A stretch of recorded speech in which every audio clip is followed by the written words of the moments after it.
Terima kasih pemirsa, Anda masih bersama kami dalam Juru Bicara. Masih bersama dengan Dirjen IKP Kemenkominfo Republik Indonesia, Bapak Usman Kansong. Pak Dirjen, pemilu 2024 ini juga akan dibayangi dengan ancaman teknologi begitu Pak. Semakin canggihnya dunia digital saat ini. Apalagi belakangan ini heboh teknologi kecerdasan buatan yang dikhawatirkan justru akan mempermudah untuk produksi hoax. Lantas seperti apa antisipasi yang disiapkan oleh Kementerian Kominfo sendiri, Pak Dirjen? Iya, betul sekali ya. Jadi memang kita memiliki kecemasan bagaimana nanti teknologi digital, apalagi AI, artificial intelligence atau kecerdasan buatan ini digunakan atau disalahgunakan ya untuk memenangi katakanlah kandidat, calon presiden atau calon anggota legislatif.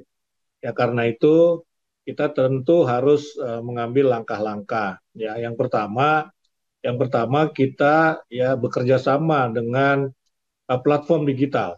Ya, platform digital untuk katakanlah nomor satu mengkampanyekan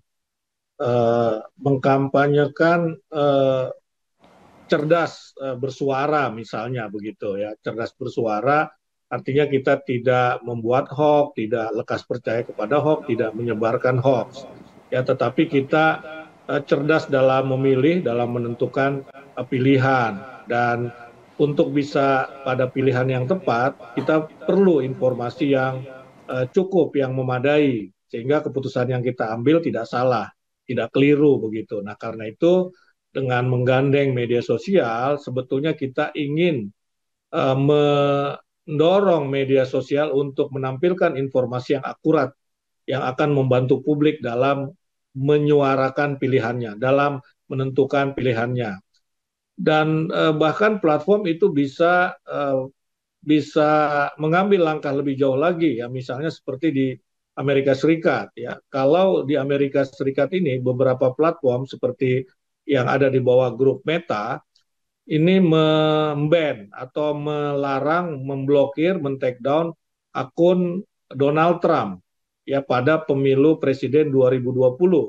Karena pada pemilu presiden 2016 ya Donald Trump dianggap ya para pakar ini menganggap dia menang karena dia menyebarkan disinformasi di media sosial.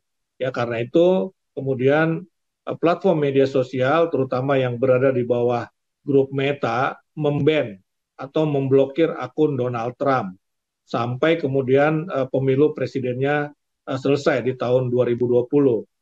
Nah, kemudian platform juga bisa katakanlah membuat aplikasi atau membuat sistem yang bisa membantu kita mengidentifikasi atau apakah satu informasi itu hoax atau satu istilahnya sekarang apa ya, deepfake gitu ya.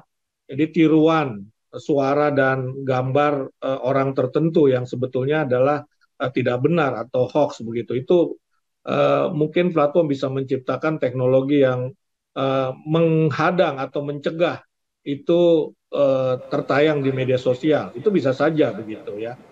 Yang kedua, saya kira kita eh, meminta para peserta pemilu untuk menggunakan teknologi digital untuk keperluan yang produktif, yang baik begitu ya. Bukan hanya karena untuk menang kemudian kita menggunakan media sosial itu untuk menebarkan hoax atau deepfake begitu, menggunakan artificial intelligence untuk hal-hal yang justru malah menciptakan polarisasi di masyarakat ya. Tidak boleh kekuasaan itu menjadi hal yang utama. Jadi memang ini tergantung siapa yang menguasai atau memiliki teknologi ya. Karena itu kita mengimbau, kita meminta para peserta pemilu ya untuk menggunakan teknologi digital secara baik ya, secara benar ya, bukan untuk menciptakan hoax atau disinformasi di media sosial.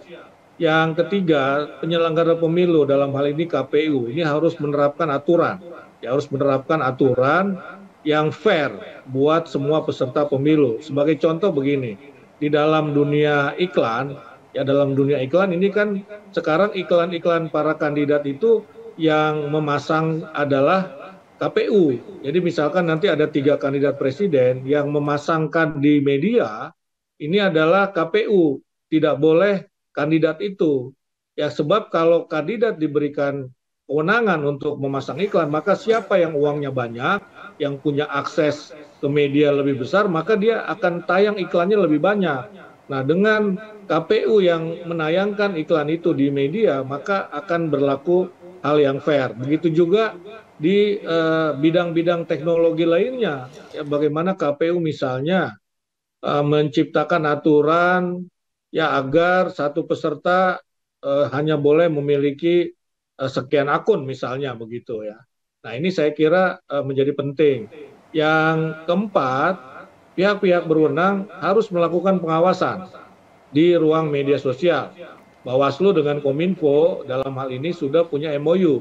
Bagaimana kita, artinya Kominfo dan Bawaslu, memantau ya ruang digital terkait dengan pemilu, terkait dengan demokrasi ini agar ruang digital itu bersih dari hoax ya, dari disinformation atau dari disinformasi dan juga kampanye hitam. Nah, jadi 4 hal itu ya saya kira kalau dilakukan ini akan mengurangi disinformasi politik di ruang media sosial. Ditambah yang kelima adalah kekritisan masyarakat. Mari kita masyarakat membangun kekritisan sehingga ketika menerima informasi tidak langsung, tidak percaya begitu saja tetapi melakukan check and recheck. Mari masyarakat kritis dan mari kita ajak masyarakat untuk mencari informasi yang benar tentang segala hal terkait pemilu.